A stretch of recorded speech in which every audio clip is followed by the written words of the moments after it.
the owner of JRAQ Marketing, a guerrilla marketing company for small to medium-sized businesses. Originally from Louisville, Kentucky. Came to Western in 2010 and graduated in the spring of 2014. My name is Kyle O'Donnell, and I run a textile manufacturing company that ships organic textile socks directly to people's front door. I came from Raleigh, North Carolina, and North Carolina State University, before Western Kentucky University. Fantastic. Now, before I begin the first question about your kind of businesses, Justin Raque, how did you choose to make JRAQ Marketing? Nickname since grade school. Okay. Justin and the Rocky put together. It's JRAQ, so it goes with the name.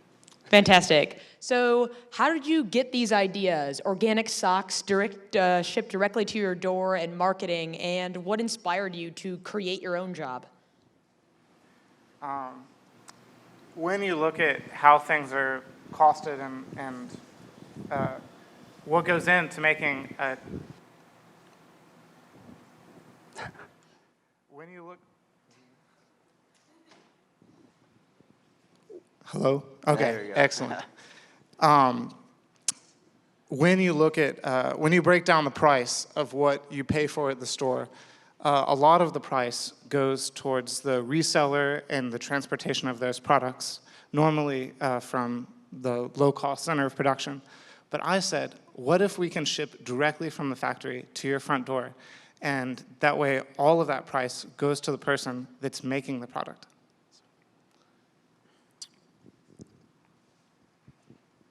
And same question to you, Justin. Gotcha. Is this one more? Okay, this one's working. Honestly, it was out of necessity. You know, my father and I came from Louisville, and we needed a new kind of a whole new life down here. We came across one business, and it led to about 4 or 5, and probably going to lead to about 10 more somewhere down the line. But everybody needs marketing. Small to medium-sized businesses always need to get themselves out, so we try to come up with a cost-effective way for them. Both of you have talked a little bit about the WKU Small Business Accelerator program and have credited WKU with the start of your businesses. Would you be willing to tell everyone a little bit more about what resources WKU was able to provide? You want me to take that one? I'll go first on this one. The WKU Student Business Accelerator is absolutely amazing.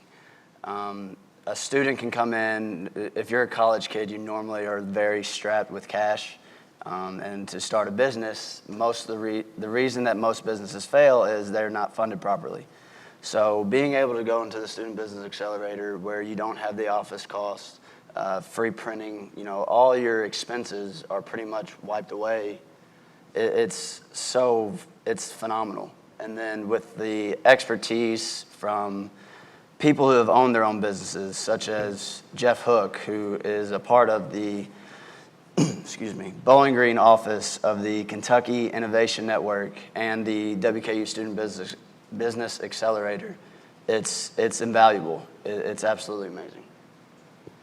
To continue on what he said, when you first start out, you know, you just have your idea and maybe some equipment and some raw materials, and you get going. And without the WKU Student Business Center, I would have kind of, you know, been on my own without kind of like a guide to take you through your first few months as a business person. And once you kind of leave the nest and you go on your own, you're kind of going.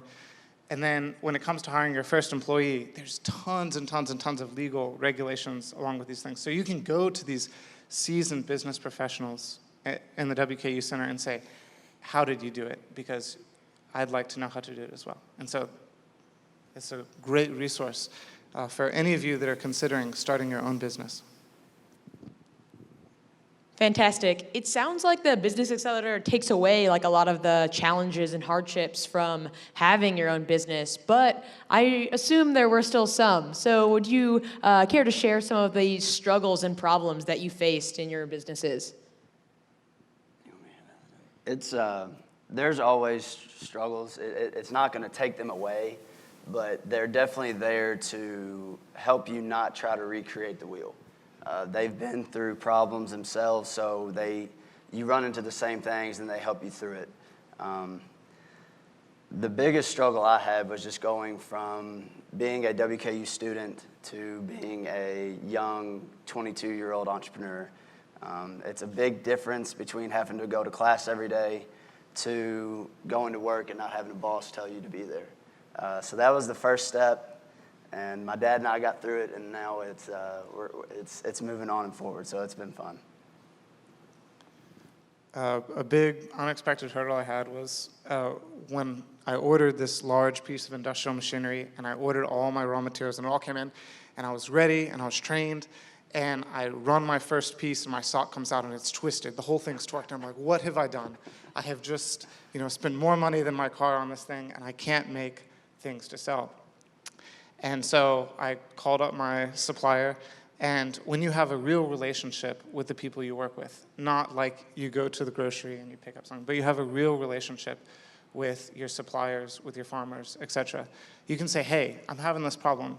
Have any of your other customers had this problem? And he's like, oh yeah, you just have to do this. And we did a backflip, and then I had working product. So really having those relationships to help you overcome problems. In short, no person is an island unto themselves. I think we've got a few questions on Twitter. Keep bringing those in with the hashtag IFBG 2015. First one's from Kyle, and it simply says, Kyle, why socks? It's a common question I get. When you think of business or when you think of textile production, there's two types of production. You've got labor-intensive production, like all the clothes that we're wearing. Someone had to sew these. And then we've got capital-intensive manufacturing, like the carpet or the seats you have. And so socks fall under that capital-intensive. So the knitting machine does most all of the work. And then all I have to do is just finish one piece by hand, one little piece. And so with socks, I'm able to compete with Southeast Asia in prices, in that I wouldn't be able to do that with the shirts and sweaters that we're wearing today. So that's why I chose socks. Another question that we have is, Justin, what's your best advice for being your own boss? That is actually a great question. You have to hold yourself accountable.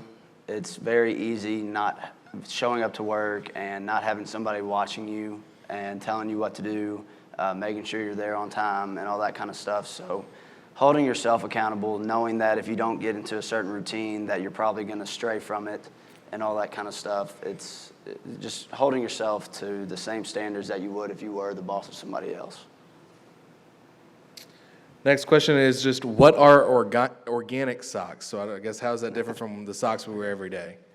So cotton, when you grow cotton in the field, conventional cotton, you spray with petrochemical herbicides and pesticides, and cotton is one of the most pesticide-intensive crops in the world, accounting for 10% of all pesticides and 25% of all insecticides.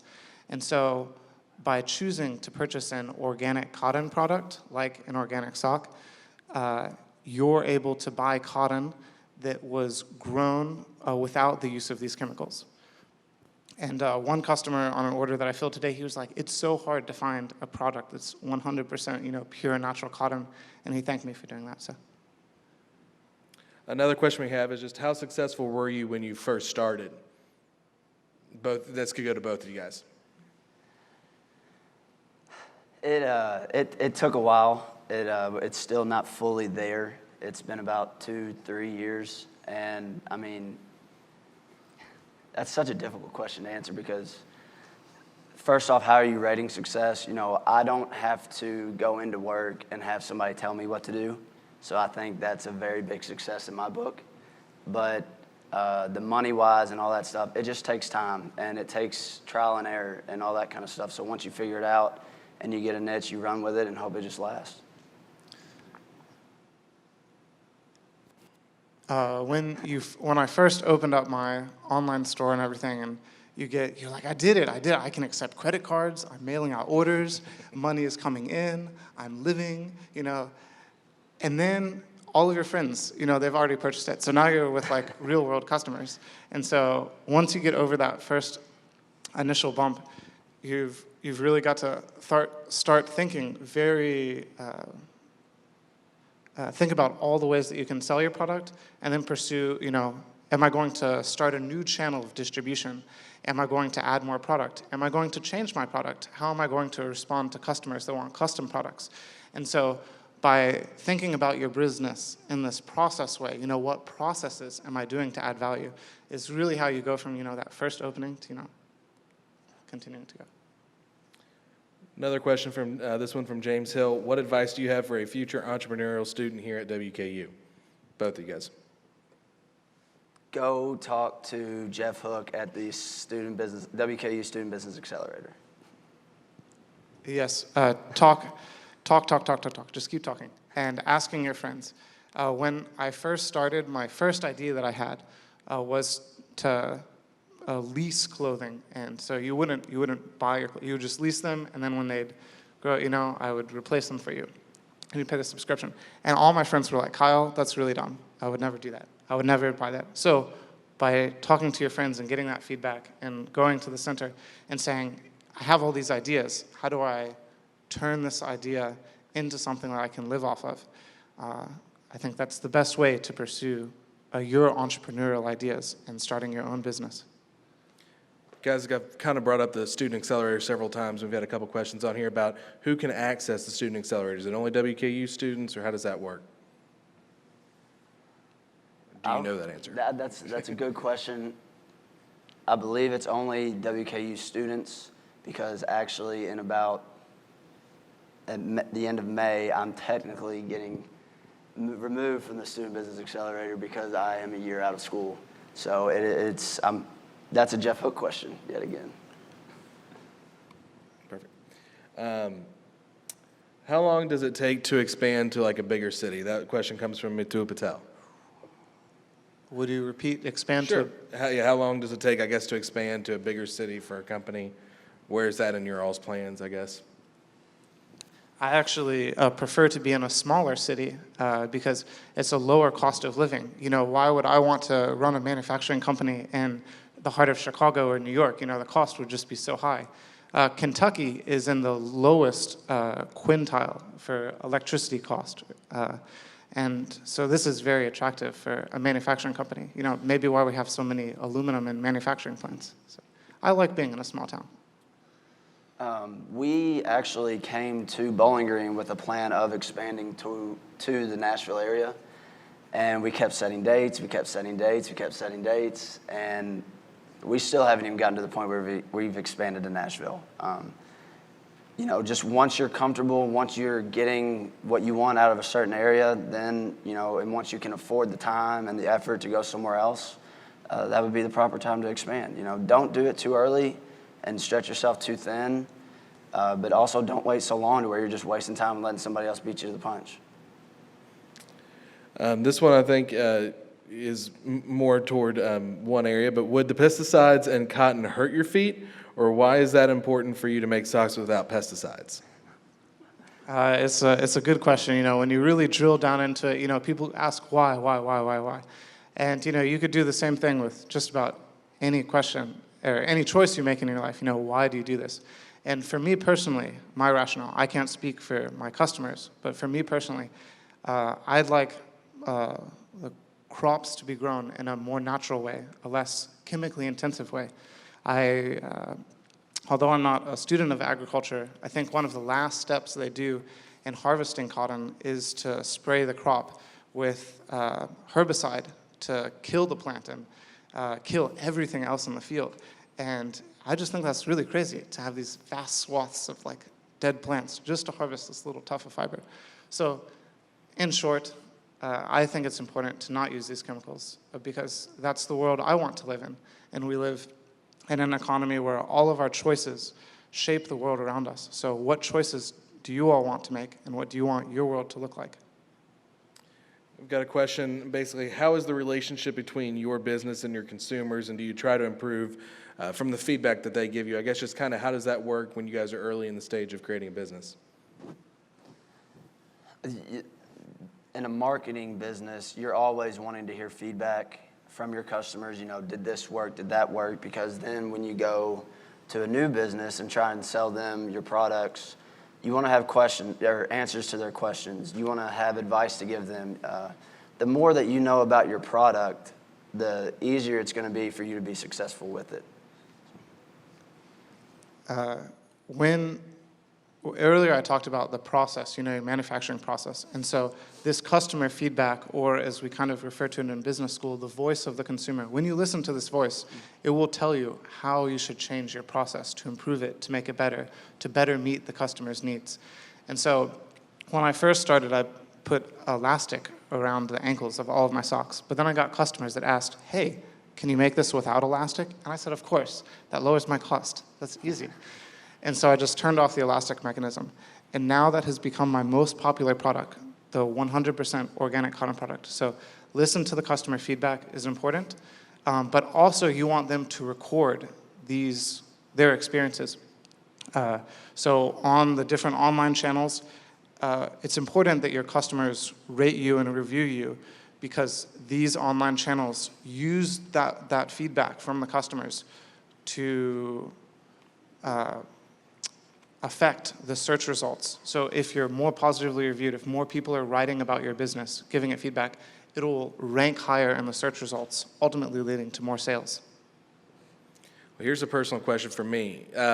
Shark Tank is a huge success as far as on ABC. It deals with entrepreneurs as young entrepreneurs. Is there anything you've been able to take from that, or is that, does that help guide you in any way, or is it real life, I guess?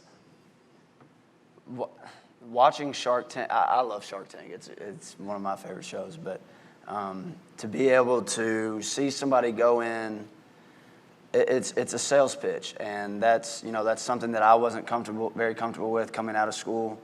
I was pretty good at managing people, but not just walking in somewhere and saying, "Hey, give me your money for what I have."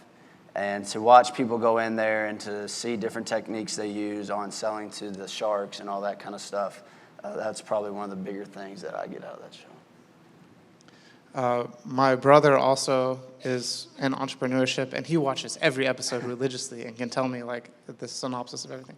And so I try to kind of do the opposite of him, and I try not to consume these types of media to keep my ideas fresh and different, and to approach problems from a fresh light each time. But many people have told me, even my young cousin, she was like, there's this show, Shark Tank, you should go on it. And I think, maybe in time, but I don't see myself doing it right now. Well, I've had multiple questions for you, Kyle. Are you wearing your socks today? And if so, how can people go about getting them? So I've had 3 or 4. I have gotten this question several times, so I always wear them, so yes. Yes, I have them on. And you can get them at onlyfootprints.us, onlyfootprints.us. Alternatively, if you search for organic socks on Google in the United States, I should be on the first page. Okay, good. What inspires you guys to keep going even when the going gets tough? That's probably one of the better questions of the day. I'm not going to lie, it happens a lot when you start. Friends, family, and then just the idea in the back of your head of where you want to go. I don't want to go into work, be told what I'm going to be doing, and be told this is how much you're going to make, and that's where you're stopping. Owning my own business, I'm my own boss. I don't have to be told what to do, and I don't have limits on where it could go. I could be a millionaire tomorrow, or I could be broke tomorrow, either or. But I take that risk because that's what I want to do. Oh, would you repeat the question? I'm sorry. Yeah, just what inspires you to keep going even when the going gets tough? Okay. I would say my love for the process. So, like now that it's sunny enough, I bike to work, so I don't use gasoline. Even when about a month after I started, I was spending so much cash, to get everything off the ground, that one of the payments I made didn't go through, and I got a fee from my bank because I didn't have enough money in the bank account. And I was like, this was like kind of rock bottom for me. I was like, what?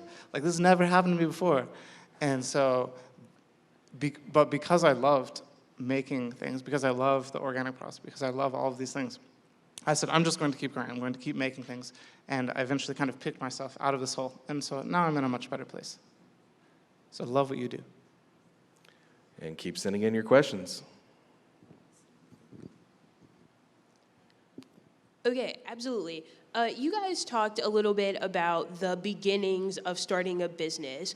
How do you think that you create an effective business plan to know where organic socks or JRAQ marketing are going to be a decade down the line, 2 decades down the line? Or do you think that's even an effective discussion to be having?